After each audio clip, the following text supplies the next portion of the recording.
24/7.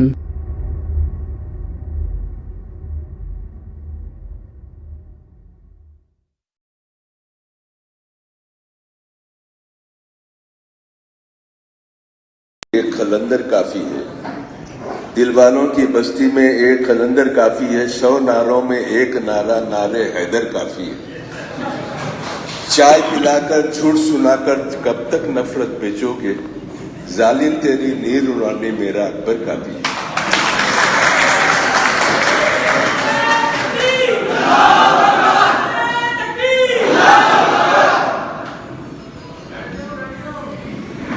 اعوذ باللہ من الشیطان الرجیم، بسم اللہ الرحمن الرحیم۔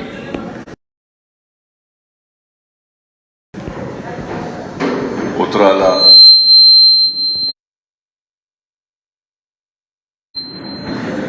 حلقہ اسمبلی ریاست اتر پردیش کے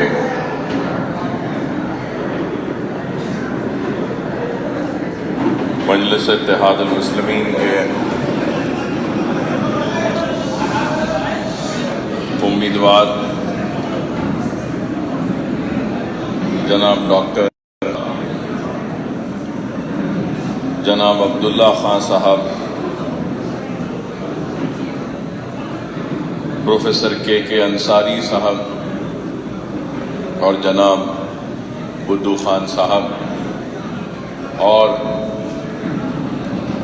مجلس اتحاد المسلمین کے معتمد عمومی و رکن اسمبلی جناب احمد پاشا قادری صاحب، مجلس اتحاد المسلمین کے مرکزی دفتر دارالسلام پر اتر پردیش سے تشریف لائے سارے لوگوں کا میں استقبال کرتا ہوں اور استقبال کے ساتھ میں یہ ضرور آپ کو بتانا چاہوں گا کہ آپ جس جماعت مجلس اتحاد المسلمین کے مرکزی دفتر دارالسلام پر تشریف فرما ہیں، اس دفتر کو ہم نے کیسے حاصل کیا اور اس جماعت مجلس اتحاد المسلمین سے جس سے آپ وابستہ ہیں یا اپنی وابستگی کو مضبوط کرنا چاہتے ہیں، یا پھر اس جماعت سے اگر کوئی وابستہ ہونا چاہتا ہے تو اس کے لیے یہ ضروری ہے کہ وہ اپنی وابستگی جس جماعت سے ہو رہی ہے اس جماعت کی تاریخ سے بھی واقف ہو۔ اس لیے میں بتانے کی کوشش کروں گا کہ مجلس اتحاد المسلمین یوں ہی نہیں بنی، یہ دارالسلام یوں ہی نہیں بنا، یہ دارالسلام یوں ہی آباد نہیں ہوا، اس کے ایک طویل سفر کو ہم نے طے کیا، اور ایسا سفر جو مصائب و مشکلات میں گھرا ہوا تھا، جو آزمائشوں سے گھرا ہوا تھا، جو مصیبتوں میں گھرا ہوا تھا، ایسا سفر ہم نے طے کیا۔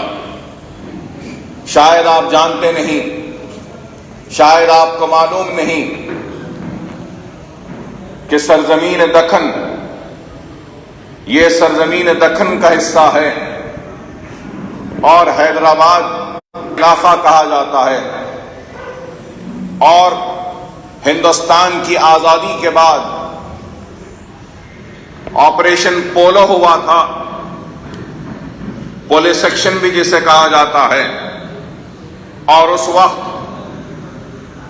آپریشن پولو کے ذریعے سلطنت آصف جاہی کا خاتمہ ہوا، تو اس وقت حکومت کا خاتمہ ہوا اور سب کچھ چلا گیا، اور آپریشن پولو کے نام پر خون کی ندیاں بہی گئیں۔ پنڈت سندر لال کی رپورٹ شاید کسی نے پڑھا ہے یا نہیں پڑھا ہے، شاید آپ لوگ جانتے نہیں ہیں، بہت سے لوگ جانتے ہیں کہ اتنا خون خرابہ ہوا تھا اس سرزمین دکن پر کہ کنوؤں میں پانی کم تھا اور تیرتی ہوئی لاشیں زیادہ تھیں، لہلاتی ہوئی کھیتیاں اجڑ چکی تھیں، محلات ویران ہو چکے تھے، جاگیریں لٹ چکی تھیں، منصب لٹ چکا تھا، ہماری خوشحالی راتوں رات ایک پریشانی میں تبدیل ہو چکی تھی۔ جو کل اپنے محل میں شان و شوکت کی زندگی گزار رہا تھا، صبح کا سورج نکلا اور وہ اپنی شان سے محروم ہو چکا تھا، اپنی شوکت سے محروم ہو چکا تھا، اپنے محل سے محروم ہو چکا تھا، اپنی دیوڑی سے محروم ہو چکا تھا، اپنی کھیتی سے محروم ہو چکا تھا، اور وہ فٹ پاتھ پر آ چکا تھا اور رکشا یا بنڈی ڈھکیلنے پہ مجبور ہو چکا تھا۔ قلم کی ایک جنبش پر ایک ہی رات میں 30,000 مسلمانوں کو روزگار سے محروم کر دیا گیا تھا، اور آپ کو سن کر حیرت ہوگی کہ 1.5 لاکھ مسلمانوں کا قتل عام ہوا تھا۔ 1.5 لاکھ۔ اس سرزمین دکن کا کوئی چپا نہیں بچا تھا جہاں پہ ہمارا خون نہیں گرا تھا، جہاں پہ ہماری عزتیں نہیں لٹی تھیں، ہماری عصمت نہیں لٹی تھی، سب کچھ لٹ گیا تھا۔ تباہی و بربادی تھی، خاک کی ڈھیر تھی، کنوؤں میں لاشیں تھیں، خون تھا، خرابہ تھا۔ ایسے حالات میں مجلس اتحاد المسلمین کا حیا کیا تو فخر ملت عبدالواحد اویسی نے، اور خوف کا یہ عالم تھا، مایوسی کا یہ عالم تھا کہ جب مجلس اتحاد المسلمین کا حیا ہوا تو لوگ کہنے لگے کہ کیا ضرورت ہے مجلس اتحاد المسلمین کی۔ لوگ یہ بات کہتے تھے حیدرآباد میں، کیا ضرورت ہے مجلس اتحاد المسلمین کی؟ کیا 1.5 لاکھ کی تعداد میں لوگوں کا قتل ہوا، کیا یہ کافی نہیں؟ کیا ہمارے محلات لٹ گئے، ہماری جاگیریں لٹ گئیں، ہماری عزتیں لٹ گئیں، عصمتیں لٹ گئیں، کیا یہ کافی نہیں؟ کیا ضرورت ہے مجلس اتحاد المسلمین کی؟ کیا مجلس کا حیا کر کے کیا اور خون خرابہ کرنا چاہتے ہیں؟ کیا اور قتل و غارت گری کرنا چاہتے ہیں؟ کیا اور تباہی و بربادی لانا چاہتے ہیں؟ یہ الزام ہم پہ لگا، لیکن ہم نے ان الزاموں کی پرواہ نہیں کی۔ اللہ فخر ملت علیہ رحمہ مولوی عبدالواحد اویسی کی خبر کو نور سے بھر دے، جو انہوں نے مجلس کا حیا کیا۔ اور جب مجلس کا حیا کیا تو اس وقت یہ دارالسلام بھی نہیں تھا، یہ دارالسلام بھی نہیں تھا، یہ دفتر بھی نہیں تھا، کچھ بھی نہیں تھا۔ ایک ٹوٹا قلم اور ایک کاغذ تک مجلس کے پاس نہیں تھا، لیکن مجلس کے پاس عزم تھا، ارادہ تھا، جنون تھا، وہ دور اندیشی تھی۔ اور جس قوم میں جنون نہ ہو، جس قوم میں عزم نہ ہو، جس قوم میں ارادہ نہ ہو، وہ قوم آگے نہیں بڑھ سکتی۔ جب ہم نے مجلس کا فخر ملت نے حیا کیا تو آپ کو سن کے حیرت ہوگی کہ مجلس کے جلسے کرنے والے بھی کوئی نہیں ہوتے تھے، مجلس کے جلسوں میں سننے والے بھی کوئی نہیں ہوتے تھے، مجلس کے جلسوں میں کوئی لائٹ دینے والا بھی نہیں ہوتا تھا، لیکن میرا مرحوم صدر فخر ملت علیہ رحمہ تنہا کھڑے رہتے تھے۔ لوگ اپنے دروازوں پہ جھانک کر دیکھتے تھے، لیکن اتنی ہمت نہیں جٹا سکتے تھے کہ آ کر جلسے میں بیٹھ کر سنیں۔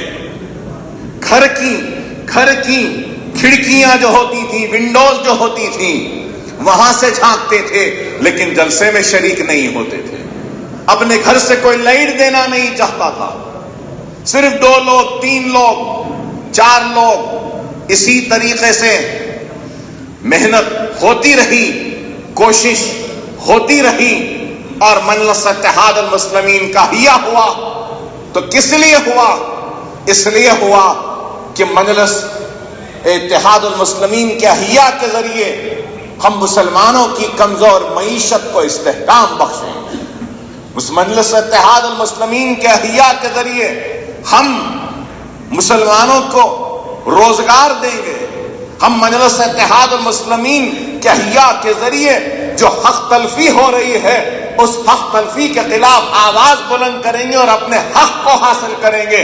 مجلس اتحاد المسلمین کا حیہ کیا تو تابع دستور ہند کیا کہ دستور ہند کے تابع رہتے ہوئے دستور میں جو گنجائشیں دی گئی ہیں، دستور جو جس بات کی اجازت دیا ہے، دستور نے جس بات کا حق دیا ہے، ہم اس حق کی لڑائی لڑیں گے اور دستور کے دائرے میں رہتے ہوئے دستوری حقوق کی جدوجہد کرتے ہوئے اپنے حق کو حاصل کریں گے اور سیاسی جدوجہد کریں گے۔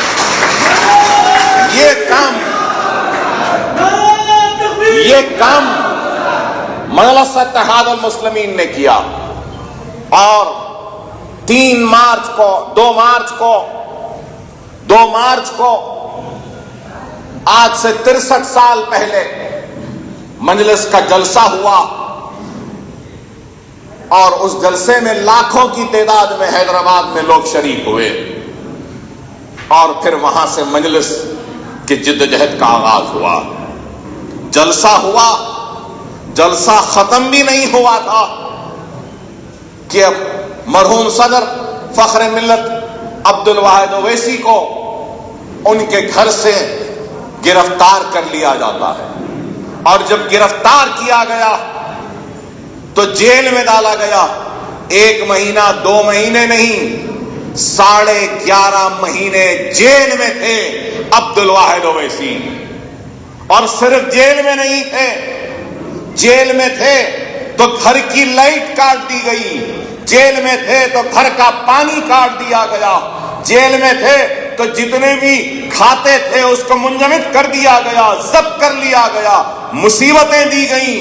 اور اس وقت کے وزیر اعظم پنڈت جواہر لال نہرو کے قاصدوں کے ذریعے ایک ہی پیغام بار بار بھیجا جاتا تھا عبدالواحد اویسی کو کہ وہ مجلس اتحاد المسلمین کو غیر سیاسی جماعت بنا دیں، اور کاغذ بھیجا گیا، اس میں لکھا گیا تھا کہ مجلس اتحاد المسلمین سیاست میں حصہ نہیں لے گی، مجلس اتحاد المسلمین انتخابات نہیں لڑے گی، مجلس اتحاد المسلمین غیر سیاسی جماعت ہے، اس کاغذ پہ دستخط کر دو، ہم تم کو جیل سے رہا کر دیں گے۔ لیکن عبدالواحد اویسی نے اس کاغذ کو لیا، پھاڑا اور پھینک دیا، کہا کہ جب تک میں زندہ ہوں میری قوم کو مردہ ہونے نہیں دوں گا، میں جب تک زندہ ہوں میری قوم کو مردہ ہونے نہیں دوں گا، چاہے مجھے تم 1 مہینہ رکھو یا 1 سال رکھو جیل میں یا 10 سال رکھو، مجلس سیاست میں حصہ لے گی، مجلس انتخاب لڑے گی، مجلس مسلمانوں کی حق کی لڑائی لڑے گی، مسلمانوں کی ناانصافی پر آواز اٹھائے گی اور تابع دستور ہند رہتے ہوئے دستور میں جو حقوق دیے گئے ہیں اس حقوق کو حاصل کرنے کی دستوری جنگ لڑے گی۔ یہ تھا ہمارا ارادہ۔ اور اس بار بار یہی کہا جاتا کہ چھوڑ دو سیاست، ہم جیل سے چھوڑ دیں گے، لیکن 11.5 مہینے جیل میں رہے۔ صرف جیل میں نہیں، 6.5 فٹ کے 5.5 فٹ کے کمرے میں ڈال دیا گیا تھا کہ اسی میں رہو، قید تنہائی میں تھے، اور چھوٹا سا ایک باتھ روم اسی میں کھلا ہے۔ بارش کی تھپیڑوں کو برداشت کیا تو چلچلاتی ہوئی دھوپ کی تپش کو برداشت کیا تو کڑاکے کی سردی کو برداشت کیا، لیکن اپنی قوم کو مردہ ہونے کی رضامندی کبھی نہیں دی، نہ آج ہم نے۔ اور پھر اپنی جدوجہد کا آغاز کیا۔ جب عبد الواحد اویسی جیل میں گئے تو انہوں نے جیل میں جانے سے پہلے اپنے فرزند اکبر علی جناب الحاج مرحوم صدر سلطان صلاح الدین اویسی صاحب کو، جن کو ہم سالار ملت کے نام سے جانتے اور پہچانتے ہیں، ان کو صدر نامزد کر کے جیل میں جاتے کہ میری غیر موجودگی میں صلاح الدین اویسی مجلس اتحاد المسلمین کا صدر ہوگا۔ تو آپ کو سن کے حیرت ہوگی، یہ مجلس، یہ اتنی بڑی یہ عمارتیں، یہ اتنا بڑا دفتر تھا، لیکن اس ڈر کو، اس خوف کو، اس مایوسی کو نکالنا ایک سب سے بڑا کام تھا، کوئی آسان کام نہیں تھا، لیکن کیا وہ کام مسلمانوں کی تعلیمی پسماندگی کو دور کرنے کے لیے مجلس کا حیا ہوا، مسلمانوں کی معاشی پسماندگی کو دور کرنے کے لیے مجلس کا حیا ہوا۔ مجلس کا حیا صرف سیاست کہہ کے، انتخاب لڑ کر ایوانوں کی زینت بننے کے لیے نہیں ہوا، بلکہ مسلمانوں کے دلوں میں گھر بنانے کے لیے ہوا ہے، اور یہ کام ہم نے کیا۔ یہ کام 63 برس کے سفر میں ہم نے طے کیا، آہستہ آہستہ کام کرتے گئے۔ سب سے پہلے میونسپل الیکشن مجلس لڑی، میونسپل الیکشن لڑی بلدیہ کا، بلدیہ میں جیتی۔ بعد میں ایم ایل اے کا الیکشن لڑی آندھرا پردیش ریاست میں، اور اس کے بعد میں پھر حیدرآباد کا پارلیمنٹ لڑی۔ تو مجلس اتحاد المسلمین کا حیا 58 میں ہوا، اور مجلس اتحاد المسلمین کی ایوان اسمبلی میں نمائندگی 60 برس سے آج ہم ایوان اسمبلی میں نمائندگی کرتے آ رہے ہیں، 60 برس سے۔ تو آپ غور کرو، 3 برس جدوجہد کی، اور آپ کو سن کے حیرت ہوگی کہ یہ دارالسلام 70 کے دہے میں ہم کو ملا تھا۔ یہ دارالسلام کا مقدمہ ہم نے لڑا، حکومت ہند سے لڑا کہ دارالسلام دفتر مجلس کا اس کو دیا جانا چاہیے۔ تو آپ اندازہ لگائیے، ہندوستان کی آزادی کے بعد سے لے کر 70 کے دہے تک اس دارالسلام میں فائر بریگیڈ کا آفس تھا، فائر بریگیڈ کا دفتر تھا۔ مقدمہ لڑے عبد الواحد اویسی اور سلطان صلاح الدین اویسی، مقدمہ لڑ کر اس دارالسلام کو حاصل کیا 70 کے دہے میں۔ اور جب دارالسلام کو حاصل کیا تو پھر اس دارالسلام کو صرف سیاست کا مرکز نہیں بنایا، سیاسی دفتر نہیں بنایا۔ آپ کو سن کے حیرت ہوگی کہ مجلس اتحاد المسلمین نے اب سے نہیں، اپنے احیا سے لے کر آج تک یہ بات کہتی آئی ہے کہ مسلمانوں کو تحفظات دینا چاہیے۔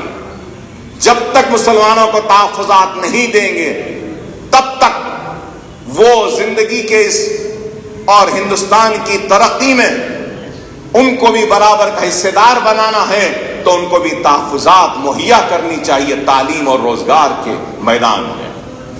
اور پھر ہم نے یہ مطالبہ کیا تو پھر اپنے طور سے بھی تعلیمی اداروں کا جال ہم نے بچھایا۔ آپ بتاؤ، ہندوستان کی کون سی ایسی سیاسی جماعت ہے جس کا اتنا بڑا سیاسی دفتر ہے؟ کسی کا بھی نہیں ہے۔ 1.5 لاکھ کی تعداد میں مٹنے، مرنے، لٹنے والی قوم کا اتنا بڑا دفتر ہے تو کیوں ہے؟ اس لیے ہے کہ ہمارے پاس عزم تھا، ہمارے پاس ارادہ تھا، ہمارے پاس جنون تھا، ہمارے پاس جذبہ تھا۔ اس لیے یاد رکھو، وہ قوم اس وقت تک اپنے مقدر کو بدل نہیں سکتی جب تک کہ اس قوم میں خود اپنے آپ کو بدلنے کا احساس نہ ہو۔ اگر آپ کا احساس مر جائے تو پھر آپ کو کوئی بدل نہیں سکتا۔ آپ کا احساس زندہ رہے گا تو خود بخود آپ میں تبدیلی آئے گی۔ آج دارالسلام کے اس دفتر میں ایک کونے میں انجینئرنگ کالج کی عمارت ہے، تو اس کے بازو میں فارمیسی کی عمارت ہے، اس کے بازو میں MBA کی عمارت ہے، اور اس کے بازو میں آرکیٹیکچر کی عمارت ہے۔ جا کر دیکھو مجلس کیا کری پوچھنے والوں، میں تم سے سوال کرتا ہوں کہ تم نے کیا کیا ہے مسلمانوں کے لیے؟ ہم کیا کریں؟ دیکھو، چیلنج سے کہہ سکتا ہوں کہ ہمارے تعلیمی ادارے ہیں، ہمارا میڈیکل کالج ہے، ہمارا پوسٹ گریجویشن کالج ہے، ہمارے سپر اسپیشلٹی کے کورسز ہیں، ہمارا اویسی ہاسپٹل 1200 بستر کا ایک دواخانہ ہے، تو اور ایک دواخانہ اسرا ہاسپٹل کے نام سے 1000 بستر کا دواخانہ ایک اور ہے شالی بنڈے پہ، 2 دواخانے ہیں۔ انشاءاللہ تعالی آئندہ چند برسوں میں تیسرا دواخانہ بھی حیدرآباد میں نئے شہر میں آئے گا۔ آج ہمارے پورے تعلیمی اداروں میں، ہمارے دواخانوں میں قریب 5,500 لوگ کو روزگار ملتا ہے۔ 5,500 لوگوں کو روزگار، کوئی ڈاکٹر ہے، کوئی انجینئر ہے، کوئی MBA ہے، کوئی MCA ہے، کوئی فزیوتھراپسٹ ہے، تو کوئی نرس ہے، کوئی لیب ٹیکنیشین ہے، تو کوئی جھاڑو دینے والا ہے، کوئی غریب ہے۔ 5,500 خاندان آج مجلس اتحاد المسلمین کے زیر انتظام چلائے جانے والے اداروں میں روزگار ان کو مل رہا ہے، چل رہے ہیں اتنے خاندان۔ کوئی معمولی بات نہیں۔ آپ بتا دو ہندوستان میں کون سی مسلم تنظیم کا خود کا اپنا دواخانہ ہے جس میں روزانہ 3,000 بیمار لوگ رجوع ہوتے ہیں؟ بتا دو مجھے۔ اویسی ہاسپٹل میں روزانہ کہہ رہا ہوں، روزانہ 1,000-1,500 لوگ آتے ہیں۔ اسرا ہاسپٹل میں روزانہ 2,000 آؤٹ پیشنٹ کی OP ہے ہماری۔ کیا ہے کہیں پر؟ ارے بتاؤ، آج ہم پہ الزام لگاتے ہیں کہ کیا کیا؟ ارے ہم نے یہ کیا۔ میں پوچھنا چاہتا ہوں کہ تم نے کیا کیا؟ ارے آج مجلس صرف جذباتی نعرے یا تقاریر کے لیے مشہور نہیں ہے۔ مجلس اتحاد المسلمین اپنے عمل کی وجہ سے مشہور ہے۔ مجلس اتحاد المسلمین اپنے کام کی وجہ سے جانی جاتی ہے۔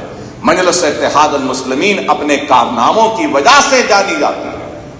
اگر ہم نے اقتدار کو مجبور کیا ہماری آواز کو سننے کے لیے، اگر ہم نے اقتدار کے کرسیوں پر بیٹھنے والوں کو جھنجھوڑا، مجبور کیا، ہمارے مطالبات کو منوایا، تو اس کے ساتھ ساتھ ہم نے اپنے طور سے بھی اپنی قوم کے لیے کچھ کیا ہے۔ ایسا نہیں کہ چلو ہم عوامی نمائندے، ہمارا کام چیخنا ہے، چلانا ہے، ہمارا کام صرف مطالبہ کرنا ہے، ہمارا کام نمائندگی کرنا ہے، ہمارا کام صرف اقتدار تک ہمارے مسائل کو پہنچانا ہے۔ ہم نے اقتدار تک مسائل کو نہ صرف پہنچایا بلکہ اقتدار کو مجبور کیا مسائل کو حل کرنے کے لیے، حل کروایا، حکومت سے بھی کام کروایا، اور اللہ نے جو طاقت، جو عزت سیاست کی وجہ سے ہم کو دی ہے، تو ہم نے اس کے ذریعے خود بھی کام کیا ہے، خود بھی کام کیا۔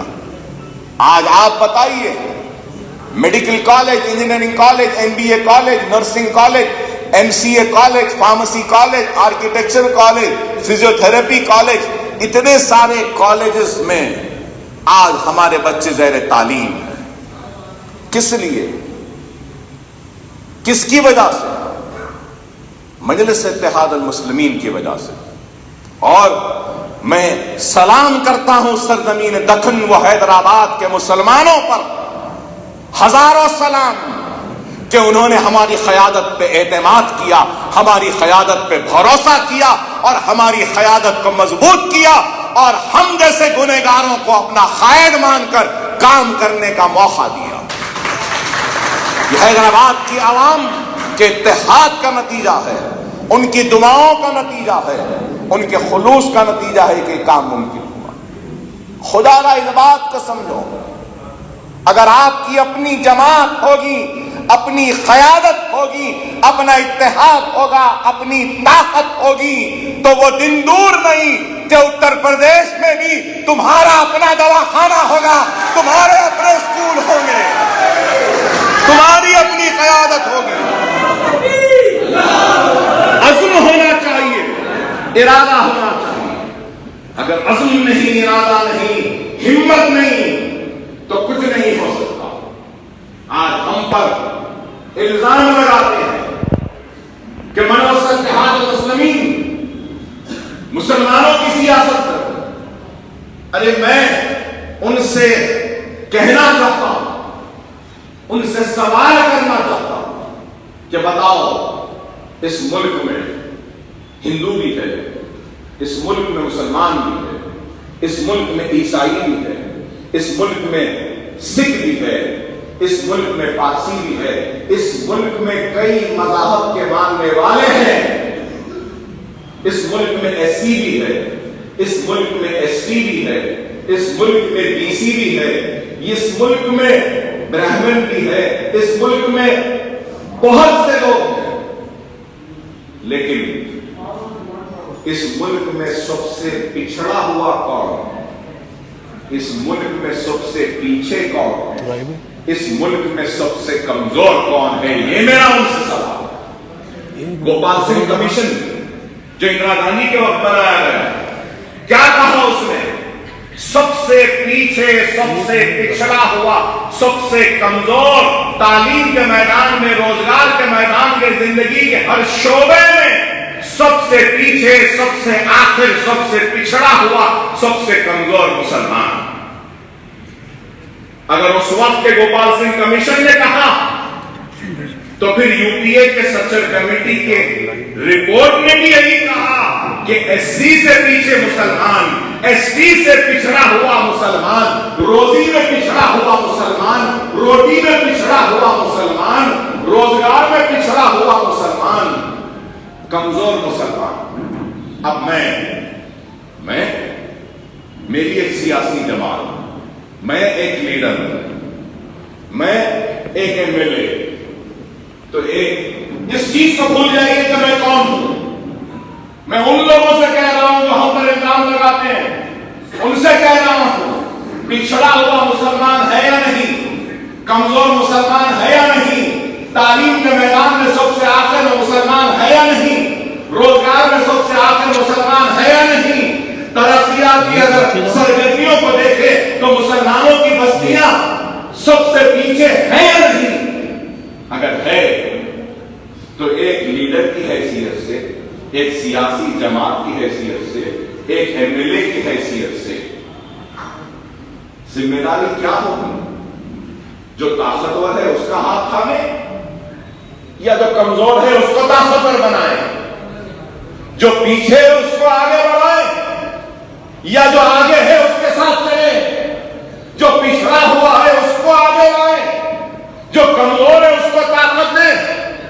ارے میں مسلمان کی بات کرتا ہوں، ہاں کرتا ہوں، اس لیے کرتا ہوں کہ مسلمان پچھڑا ہوا ہے، مسلمان پیچھے ہے، مسلمان کمزور ہے، اور میں اس بات کے ذریعے پچھڑے مسلمان کو آگے بڑھانا چاہتا ہوں، کمزور مسلمان کو طاقت دینا چاہتا ہوں، ناانصافی کے شکار مسلمان کو انصاف دینا چاہتا ہوں، حق جس کا چھینا گیا اس مسلمان کی حق کی لڑائی لڑ رہا ہوں۔ اگر مسلمان آگے بڑھ جائے گا، مسلمان طاقتور ہو جائے گا، مسلمان سب کے برابر ہو جائے گا، تو اکبر الدین اویسی اور مجلس ڈھونڈے گی کہ اب کون پچھڑا ہوا ہے، تو ہم پھر اس پچھڑے ہوئے کا ہاتھ پکڑ لیں گے۔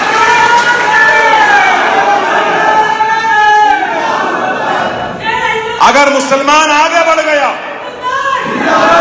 مسلمان ترقی کر گیا، مسلمان خوشحال ہو گیا، مسلمان کو روزی مل گئی، مسلمان کو روٹی مل گئی، مسلمان کو ترقی مل گئی، مسلمان کو کامیابی مل گئی، مسلمان آگے بڑھ گیا، تو پیچھے اگر کوئی ہندو بھی رہے گا تو ہم اس ہندو کا ہاتھ تھام کر اس کو بھی آگے بڑھائیں۔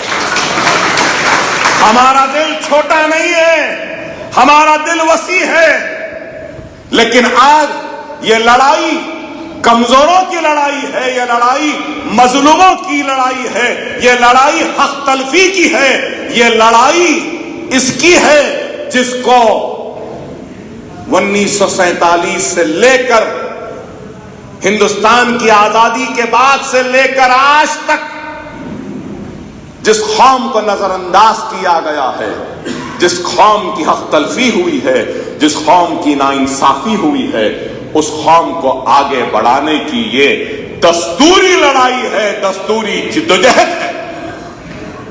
اس کا حق ہے، مجھے ہر ایک کو حق ہے اپنی آواز بلند کرنے کا، تو کیا مجھے حق نہیں اپنی آواز کو بلند کرنے کا؟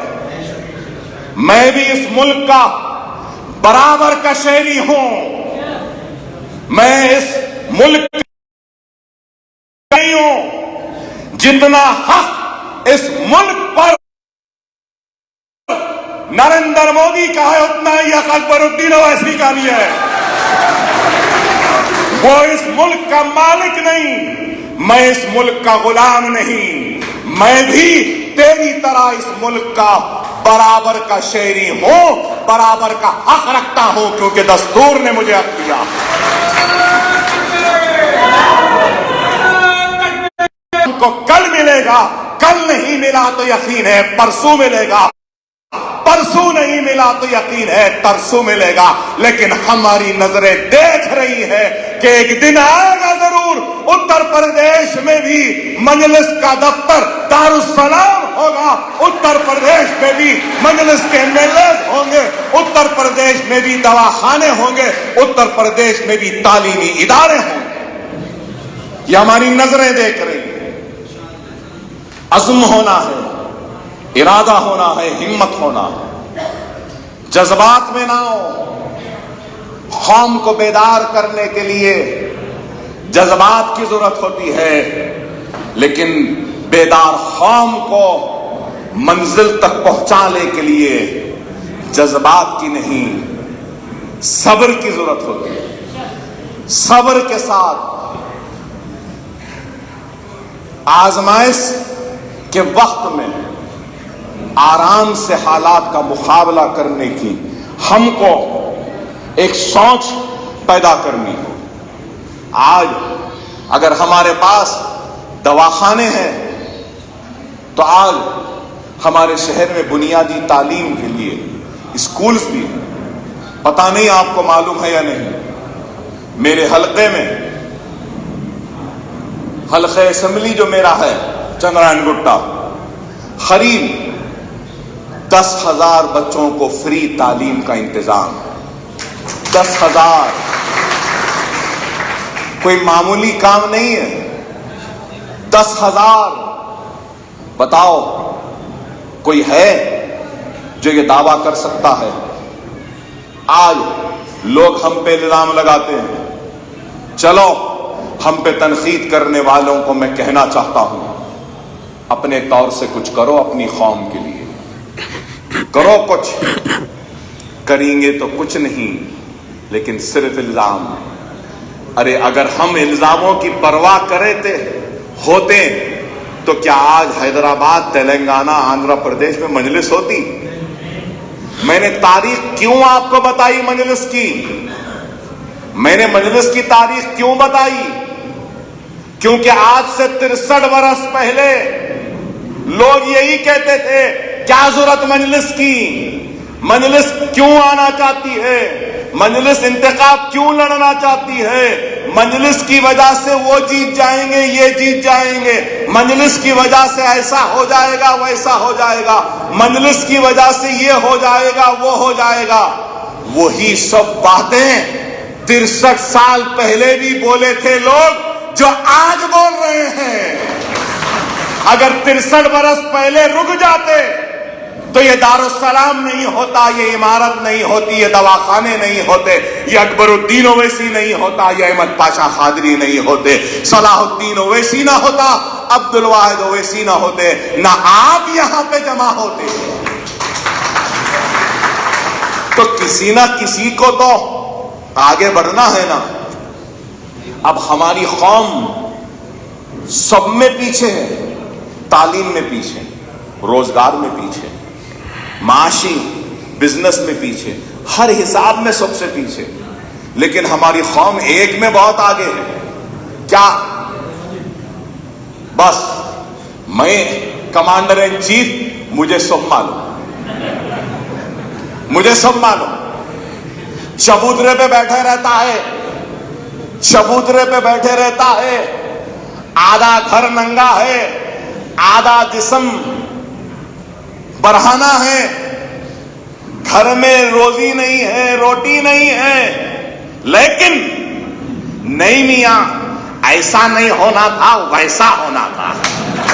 اس کو ووٹ نہیں دینا, اس کو ووٹ دینا, اس میں بہت آگے. ارے بابا آپ اپنی فکر کرو, جس کا کام وہ جانے. آپ بتاؤ مجھے, سہارنپور لکڑی پہ کام کے لیے مشہور ہے نا, بہت مشہور ہے. اب آپ بولیے, سہارنپور لکڑی میں نقش و نگاری کے لیے مشہور ہے. اب میں بولوں گا نہیں, سہارنپور والے نقش و نگاری تم مت کرو, میں کرتا ہوں. تو نقش و نگاری اچھی ہوگی یا پوری غارت ہو جائے گی, تباہ ہو جائے گی؟ تو ویسے ہی ہے, ایک مزدور ہے, ایک صنعت کار ہے, ایک صحافی ہے, ایک کچھ اور ہے, لیکن وہ سیاست دان ہے. سیاست جس کا کام ہے اس کو سیاست کرنے دو, صنعت جس کا کام ہے اس کو صنعت کرنے دو, جس کا کام تجارت ہے اس کو تجارت کرنے دو, جس کا کام صحافت ہے اس کو صحافت کرنے دو, جس کا کام دین ہے اس کو دین کا کام کرنے دو, جس کا کام وکالت ہے اس کو وکالت کرنے دو, جس کا کام بیمارداری ہے, جس کا کام بیمار کی بیماری کو دور کرنا ہے, اس کا کام کرنے دو. اگر ڈاکٹر بولے گا نہیں میں وکیل کا کام کروں گا, وکیل بولے گا نہیں میں ڈاکٹر کا کام کروں گا, اگر کارپینٹر بولے گا نہیں میں پلمبنگ کا کام کروں گا, الیکٹریشین بولے گا نہیں میں کارپینٹری کا کام کروں گا, صنعت کار بولے گا نہیں میں تجارت کروں گا, تاجر بولے گا نہیں میں سیاست کروں گا, تو سب ہونا ہو جائے گا, سب تباہ ہو جائے گا, سب برباد ہو جائے گا. ہماری قوم کی سب سے بڑی کمزوری ہے تو یہی ہے, تھوڑی قابلیت, تھوڑی دولت, تھوڑا علم, تھوڑا شعور آ جاتا ہے تو وہ قوم کے رہنما وہ قائد بننے کا خواب دیکھتے ہیں. قیادت ایسے ہی نہیں آتی, قیادت راتوں رات نہیں آتی. اگر آج اکبر الدین اویسی کچھ ہے تو صرف اکبر الدین اویسی کی محنت نہیں ہے. ارے 3 نسل کی قربانیوں کے بعد اکبر الدین اویسی آج اکبر الدین اویسی. اس بات کو سمجھو, خدا را اس بات کو سمجھو. آپ نے کس کا ساتھ نہیں دیا؟ ہندوستان کی آزادی سے لے کر آج تک ہم نے نہرو کا ساتھ دیا, ہم نے شاستری کا ساتھ دیا, ہم نے اندرا گاندھی کا ساتھ دیا, ہم نے چودھری چرن سنگھ کا ساتھ دیا, ہم نے موراجی دیسائی کا ساتھ دیا, ہم نے آئی کے گجرال کا ساتھ دیا, ہم نے دیو گوڑا کا ساتھ دیا, ہم نے وی پی سنگھ کا ساتھ دیا, ہم نے سب کا ساتھ دیا. ارے غور کرو, مجھ پر الزام لگانے والوں, تمہارا ساتھ کس نے دیا بتاؤ مجھے؟ کیا اندرا نے دیا؟ ارے ہندوستان میں 55,000 فسادات کے ذریعے معصوموں کا خون بہا, عصمتیں لٹی, عزتیں لٹی, آبادیاں خاک کی ڈھیر میں تبدیل ہوئی. کیا وہ فسادات کروانے والے کون تھے؟ مجھ سے بہتر آپ جانتے ہیں. کیا آپ نے سب کا ساتھ نہیں دیا؟ سب کا دیا. کیا ملا یہ آپ غور کریے. دکن والوں نے ہمارا ساتھ دیا اور کیا ملا یہ دنیا کے سامنے, یہ دنیا کے سامنے. مجھے سالار محترم کا ایک جملہ یاد آتا میرے والد کا. وہ اپنی تقریر میں کہتے تھے کہ داروئے غلامی پلا کر تھپک تھپک کے سلایا گیا. کیا جملہ؟ داروئے غلامی پلا کر تھپک تھپک کے سلایا گیا. ارے آج وہی ہو رہا ہے. صرف ہتھیلی میں جنت، سنہرے خواب، اور ہمارا حال کیا ہو گیا ہے؟ نہیں، ہم کو کچھ نہیں ہونا ہے، ہم کو یہ نہیں ہونا، ہم کو وہ نہیں ہونا. کیوں نہیں ہونا؟ ہم کو دستور میں دیے گئے ہر وہ حق ہونا ہے. ہم کو روزی بھی ہونا ہے، ہم کو روٹی بھی ہونا ہے، ہم کو ترقیاتی سرگرمیاں بھی ہونا ہے. ہم پہ الزام لگانے والوں، میں ان سے سوال کرنا چاہتا ہوں. ملک خوشحالی، ترقی و کامیابی کو اس وقت تک حاصل نہیں کر سکتا جب تک کہ اس ملک میں رہنے بسنے والے ہر شہری کو ترقی، خوشحالی و کامیابی کا حصے دار نہیں بنایا جاتا. ہماری لڑائی کاہے کی ہے؟ ہماری لڑائی کس بات کی ہے؟ ہم چاہتے ہیں کہ ملک کی خوشحالی کا ہم حصہ بنے. ہم چاہتے ہیں کہ ملک کی ترقی کا ہم حصہ بنے. ہم چاہتے ہیں کہ ملک کی کامیابی کا حصہ بنے. ہم چاہتے ہیں کہ ملک کی روزگار کا ہم حصہ بنے. ہم چاہتے ہیں کہ ملک کی ترقی کا ہم حصہ بنے. ہم چاہتے ہیں کہ ملک کے IAS IPS کا ہم حصہ بنے. ہم چاہتے ہیں کہ ملک کی سرحدوں کی حفاظت کا ہم حصہ بنے. ہم چاہتے ہیں کہ ملک کی پولیس کا ہم حصہ بنے. ہم چاہتے ہیں کہ ملک کی صنعت کی ترقی کا حصہ بنے. ہم چاہتے ہیں کہ ملک کی تجارت کی ترقی کا ہم حصہ بنے. ملک کی معیشت کی ترقی کا ہم حصہ بنے. کیا حصے داری مانگنا اور حصہ بننا کیا گناہ ہے؟ میرا سوال ہے، کیا تم کو تمہارا جائز حق، وہ حصے داری کیا گاندھی نے دی؟ کیا مرارجی نے دیا؟ کیا VP سنگھ نے دیا؟ ارے کس کس کو نہیں آزمائے؟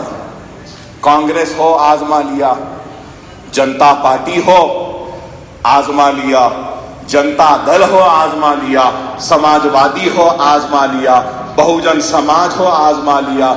سب کو آزما لیے، سب کو آزمائے نا.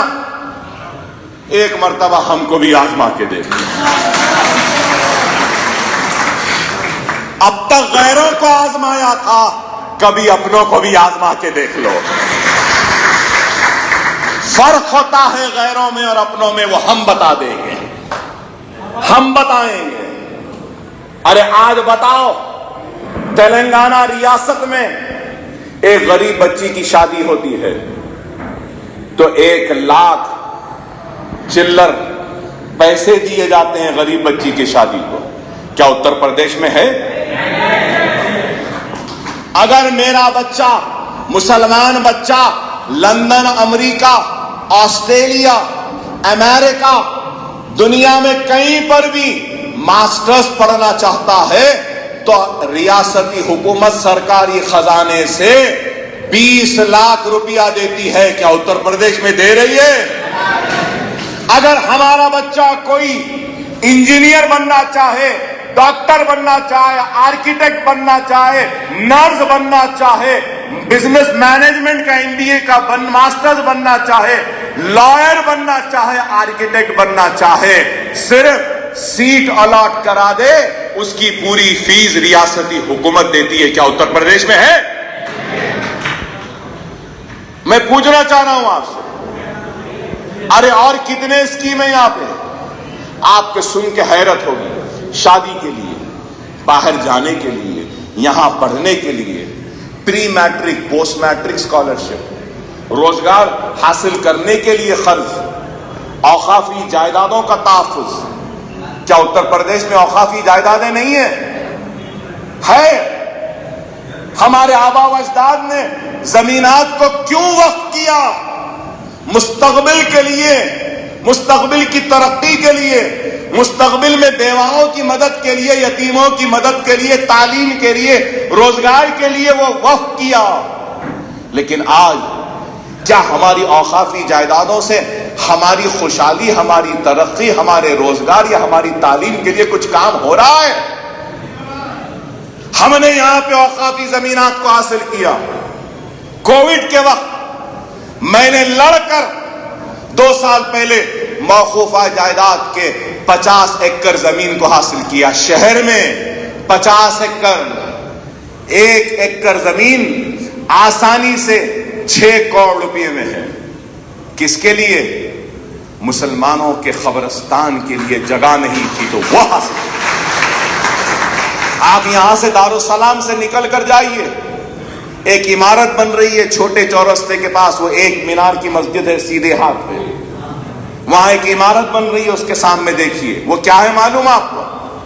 وہ انیس الغربا ہے، یتیم خانہ ہے، جو میں اور میری جماعت مجلس اتحاد المسلمین لڑ کر 35 کروڑ کے صرفے کے ساتھ وہ عمارت بنا رہی ہے، جہاں پہ یتیموں کا قیام، طعام اور ان کے بیماری کا انتظام ہوگا، غریبوں کا بھی انتظام ہوگا وہاں۔ کیا ایسا کام ہو رہا ہے اتر پردیش میں؟ مرکز اہل سنت کا ایک مرکز بن رہا ہے پرانے شہر میں، آپ کو معلوم اسلامک کلچرل سینٹر بن رہا ہے تلنگانہ میں مجلس کی نمائندگی پر۔ کہاں پر؟ وہ بھی ہائی ٹیک سٹی سے آگے، گچی بولی سے آگے آپ جاتے ہیں شنکر پلی کے پاس، 10 ایکڑ زمین حکومت سے الاٹ کروانے میں مجلس کامیاب ہوئی۔ 1 ایکڑ زمین قریب 25 کروڑ روپے کی ہے، وہاں پہ 20 کروڑ کے ذریعے سے اسلامک کلچرل سینٹر بن رہا ہے۔ کیا ایسا کام اتر پردیش میں ہوا؟ یہاں پہ ریزرویشن بھی ہے۔ ارے آپ بتاؤ، ارے میں اور ایک بات پوچھنا چاہتا ہوں، اتر پردیش میں تو اردو بولنے والے بہت ہیں نا؟ اب میں دیکھتا ہوں کہ اردو بولنے والے بھی ہندی اچھی بول رہے ہیں، اچھی بول رہے ہیں۔ میں نے چند جملے منان صاحب کی تقریر میں بھی ہندی کے جملے سنے، مگر الحمدللہ ریاست تلنگانہ کی تیلگو سرکاری زبان ہے۔ دوسری سرکاری زبان کیا ہے معلوم یہاں کی؟ اردو تلنگانہ کی دوسری سرکاری زبان ہے۔ کیا اتر پردیش کی دوسری سرکاری زبان اردو ہے؟ کیا کرے لوگ، جو لوگ مجلس پر تنقید کرتے تم اردو کو دوسری سرکاری زبان نہیں بنا سکے، اپنی ریاست میں اور ہم سے سوال کرتے ہو تم نے کیا کیا؟ ہماری ریاست میں اردو دوسری سرکاری زبان ہے، یہ کام مجلس نے کیا۔ کتنا بڑا کام ہے بتائیے، دوسری سرکاری زبان اردو ہماری ریاست۔ ارے ہم کام کر رہے ہیں بھائی، یاد رکھو، اخلاص ہوگا، خلوص ہوگا، دیانتداری ہوگی، اور اپنے آپ کو جواب دینا ہے سوچ کر۔ اگر آپ کام کریں گے، اللہ کو جواب دینا ہے سوچ کر کام کریں گے، تو خود بخود ناکامیاں کامیابیوں میں تبدیل ہو جائیں گی۔ اگر کوئی اپنی ذات کے لیے مجلس میں آیا ہے تو وہ کامیاب نہیں ہوگا۔ اگر قوم کے لیے آیا ہے، اللہ کی رضا کے لیے آیا ہے، اللہ کی خوشنودی کے لیے آیا ہے، اور اللہ کو راضی کرنے کے لیے آیا ہے، تو ضرور اس کو کامیابی و کامرانی ملے گی۔ یہ میرا ایمان ہے، اس لیے میرا ایمان ہے کہ میرے بھائی، میں آج جو زندہ کھڑا ہوں نا، یہ کوئی معمولی بات نہیں ہے۔ 3 گولیاں لگی تھی مجھے، معلوم آپ کو، 60-70 مرتبہ ایسا مارے تھے چاقو سے، یہ ہاتھ پورا زخمی، یہ ہاتھ گردے خراب، انتڑیاں نہیں ہیں، کچھ بھی نہیں ہے، پھر بھی آج زندہ ہوں۔ کیوں ہوں؟ اس لیے کہ میری حیات کے لیے میری قوم نے دعائیں کی تھی، روزے رکھی، اور مجھے احساس ہے اس بات کا کہ میری زندگی امانت ہے میری قوم کی، میری زندگی میری حیات امانت ہے میرے غریب مسلمانوں کی دعاؤں کی. جب تک زندہ ہوں تو میرا فرض ہے, میری ذمہ داری ہے کہ اپنے لیے نہیں ان کے لیے کام کروں, ان کے لیے جیوں. اس لیے زندہ. اگر آپ کے پاس بھی وہی جذبہ ہوگا کہ میں اپنی ذات کے لیے نہیں اپنی قوم کے لیے آگے بڑھ رہا ہوں, تو اللہ ضرور کامیابی و کامرانی سے نوازے گا. اللہ ضرور کامیابی و کامرانی سے نوازے گا. نہیں اپنی ذات کے لیے ہے تو پھر یاد رکھو کچھ ہونے والا نہیں. خدا را اس بات کو سمجھو. ہمارے اپنے ہم سے تو بہت سوال کرتے ہیں, ہمارے اپنے تو ہم سے تو بہت سوال کرتے ہیں. غور کرو, کیا کسی نے اس سے سوال کیا جس نے اچھے دن کا وعدہ کیا تھا؟ کیا کسی نے اس سے سوال کیا جس نے وعدہ کیا تھا کالے دھن کو لانے کا؟ ہمارے اپنے تو ہم سے سوال کرتے ہیں, لیکن کیا کسی نے اس سے سوال کیا جس نے کہا تھا پہلے شوچالے بعد میں دیوالے؟ کیا کسی نے اس سے سوال کیا جس نے کہا تھا کہ اسمارٹ سٹی؟ کیا اسمارٹ سٹی آیا؟ کیا روزگار آیا؟ کیا صنعتیں نہیں آئی؟ کئی صنعتیں بند ہو گئی, بے روزگاری عروج پر ہے, مہنگائی آسمان کو چھو رہی ہے, بے روزگاری آسمان کو چھو رہی ہے, گیس مہنگا ہو چکا, پیٹرول مہنگا ہو چکا, ڈیزل مہنگا ہو چکا. حد تو یہ ہو گئی اچھے دن دینے والوں نے ایک تھوڑا سا آکسیجن تک نہیں دیا. کووڈ میں لوگ آکسیجن کے لیے تڑپ کے مرنے لگے. مرنے کے بعد جلانے کو لکڑیاں بھی نہیں دی اچھے دن دینے والوں نے. گنگا کے کنارے لاشیں تیر رہی تھی, لیکن سوال کرنے والوں نے ان سے سوال نہیں کیا, لیکن ہماری قوم ہم سے سوال کرتی. افسوس ہوتا ہے اس بات پر, افسوس ہوتا ہے اس بات پر. سوالیں صرف ہمارے لیے, سوالیں ان کے لیے نہیں ہیں جنہوں نے 70 برس سے ہمارا استعمال کیا, ہمارے ساتھ ناانصافی کی. خدا را غور کرو.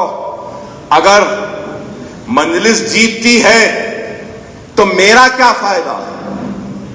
غور کرو. میرا کوئی فائدہ نہیں, میں خوش ہوں یہاں پہ, میں آرام سے ہوں. عزت ہے, دولت ہے, شہرت ہے, دفتر ہے, ادارے ہے, محبت ہے, سب کچھ ہے. اگر میری تڑپ اتر پردیش کے لیے ہے تو میری ذات کے لیے نہیں ہے. یہ تڑپ ہے تو میری قوم کے لیے ہے, یہ تڑپ ہے تو اللہ کے لیے ہے, یہ تڑپ ہے تو میرے اللہ کے حبیب محمد مصطفیٰ صلی اللہ علیہ وسلم کی امت کے لیے, میری ذات کے لیے نہیں. یہ میری ذات کے لیے نہیں. خدا را اس بات کو سمجھو. اگر کامیابی حاصل کرنی ہے تو اتحاد پیدا کرو. ابھی آپ نے کہا کہ یادوں کا اتنا پرسنٹیج, بہوجن سماج کا اتنا پرسنٹیج, اعلی ذات کا اتنا پرسنٹیج. ابھی منان صاحب نے کہا مسلمانوں کا اتنا پرسنٹیج. ہمارے پاس کمزوریوں میں اور ایک کمزوری یہ ہے کہ ہم متحد نہیں ہیں.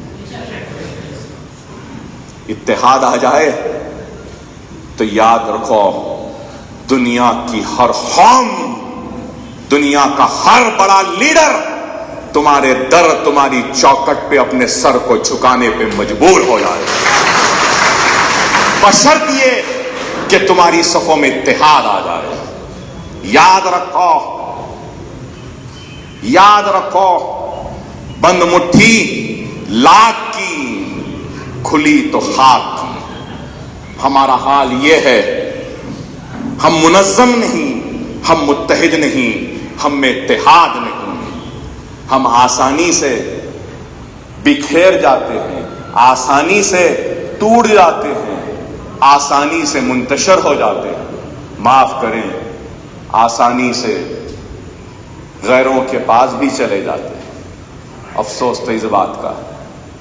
افسوس تو اس بات کا بے شک ہم تعداد میں بہت ہے، لیکن افسوس کہ ہمارے پاس اتحاد نہیں، اتحاد نہیں۔ ارے آپ کے پاس تو کروڑوں کی تعداد میں ہے، ہماری ریاست میں تو 50 لاکھ بھی نہیں ہے، مسلمان 50 لاکھ بھی نہیں ہے یہاں پہ، لیکن دیکھو کیا اتحاد ہے، کیا ایک مرکزیت ہے۔ مجھ سے کشمیر کے ایک بہت بڑے لیڈر نے دارالسلام کو جب آئے تھے، یہاں پہ آئے تھے تو مجھ سے انہوں نے سوال کیا ہے، کہا کہ اکبر بھائی اتنی تباہی و بربادی، 1.5 لاکھ میں قتل غارت گری ہوئی، کنویں بھر گئے، عصمتیں لٹی، عزتیں لٹی، تخت گیا، تاج گیا، محلات گئے، سب کچھ گیا، اتنا خون خرابہ، پھر آج کیسے اٹھ کر آپ کھڑے ہیں کہ اتنا زبردست دفتر ہے، یہ دواخانہ ہے، یہ تعلیمی ادارے ہیں۔ تو میں خاموش ہو گیا، تو مجھ سے پھر بولے نہیں اکبر صاحب مجھے جواب دیجیے۔ میں نے کہا معاف کرنا، میں سیدھی بات کرنے کا قائل ہوں، میری بات بری دکھے گی آپ کو۔ انہوں نے کہا کہ آج ہم جوجھ رہے ہیں، لڑ رہے ہیں، ہمارے پاس اتنی ہمارے اپنے دواخانے نہیں، ایسے تعلیمی ادارے نہیں جو آپ کے پاس ہے، کیا وجہ ہے بتائیے۔ میں نے کہا میں جواب دینا نہیں چاہتا۔ تو یہ دارالسلام کے سیڑھیاں، یہی سیڑھیوں پہ میرا ہاتھ تھام لیا انہوں نے، کہا کہ نہیں اکبر صاحب جواب دو۔ تو میں نے کہا فرق ہے ہم میں اور دوسروں میں، سرزمین دکن کے مسلمانوں میں اور ہندوستان کے دوسرے حصے کے مسلمانوں میں، ہم میں ایک بہت بڑا فرق ہے۔ تو بولے کیا فرق ہے؟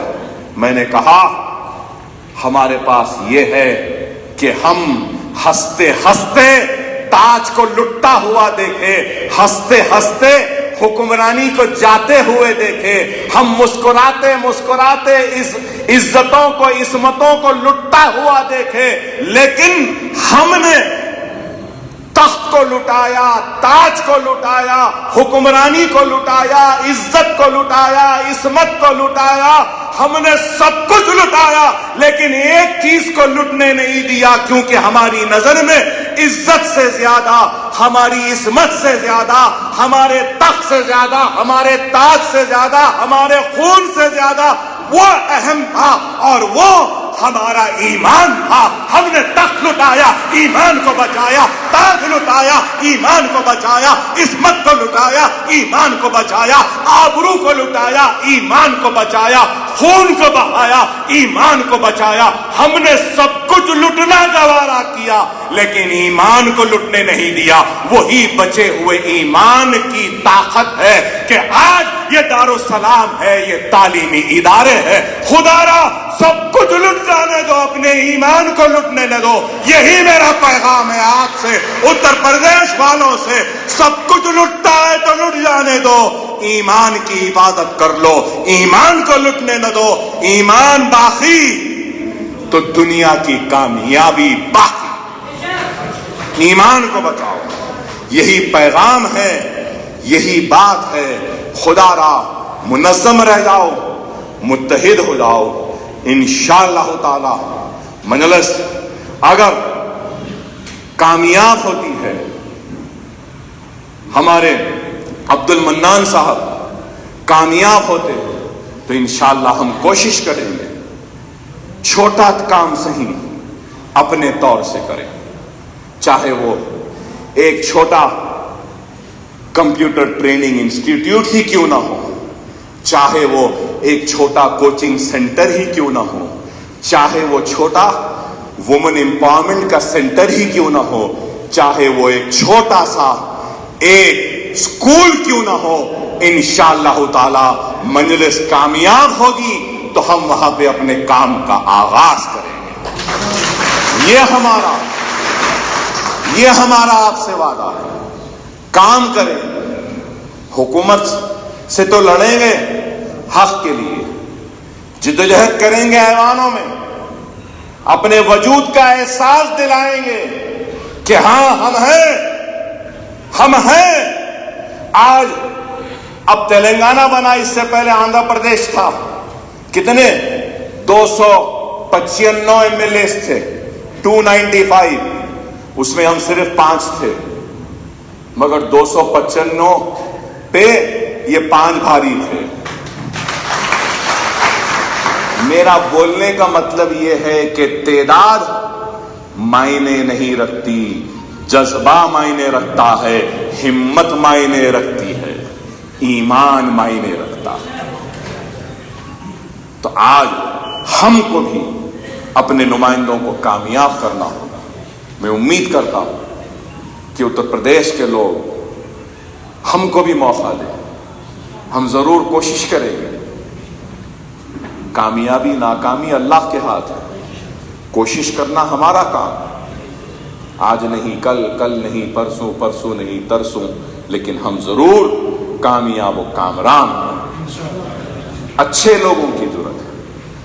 میں آج اگر میری آواز اتر پردیش تک بھی اگر جا رہی ہے تو میری اپیل ہے پڑھے لکھے لوگوں سے، میری اپیل ہے ڈاکٹر سے، میری اپیل ہے وکلا سے، میری اپیل ہے صنعت کاروں سے، میری اپیل ہے نیک لوگوں سے، میری اپیل ہے مذہبی رہنماؤں سے، میری اپیل ہے ہر اس شخص سے جس میں اللہ نے کچھ قابلیت و صلاحیت و علم سے نوازا ہے، وہ آئے اور مجلس کے کرسیوں پر بیٹھے، مجلس میں شامل ہو جائے. مجھے اللہ اس کے رسول کی قسم، مجھے اپنی نشست سے محبت نہیں. اگر اللہ مجھ سے قابل آدمی کو اگر میرے سے ملاقات کروا دے گا، اللہ مجھ سے قابل، مجھ سے نیک، مجھ سے اچھے آدمی کو اگر اس کرسی پہ بٹھا دے گا تو خدا کی قسم اکبر الدین اویسی اس کرسی پہ بیٹھنے والے کے قدموں پہ بیٹھ جائے گا. مجھے کرسی کی دلچسپی نہیں، مجھے دلچسپی ہے، مجھے تڑپ ہے تو اپنی قوم کی.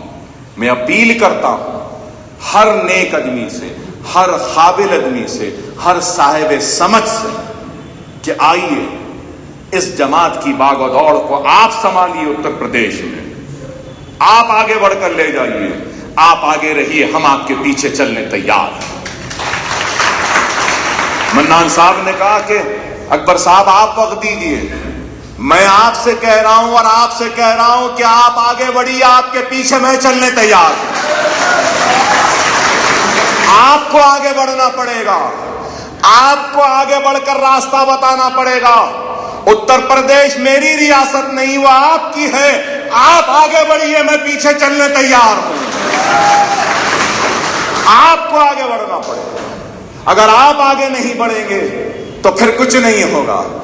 مجھے کیا معلوم کون کیسا ہے، مجھے کیا معلوم کون اچھا ہے کون برا، مجھے کیا معلوم کہ کون قابل کون نہیں، مجھے کیا معلوم کہ کون پہلے کس کے ساتھ تھا، اب کس کے ساتھ ہے، اس کے دل میں کیا ہے. آپ بہتر جانتے ہیں کیونکہ وہ آپ کا گھر ہے. یہاں کی بات کرو تو میں بہتر جانتا ہوں. آپ کو چاہیے، پرچم آپ کے ہاتھ میں ہے، خیالت آپ کے ہاتھ میں ہے. آپ آگے بڑھیے، ہم آپ کے پیچھے چلنے تیار ہیں. یہ ہونا چاہیے.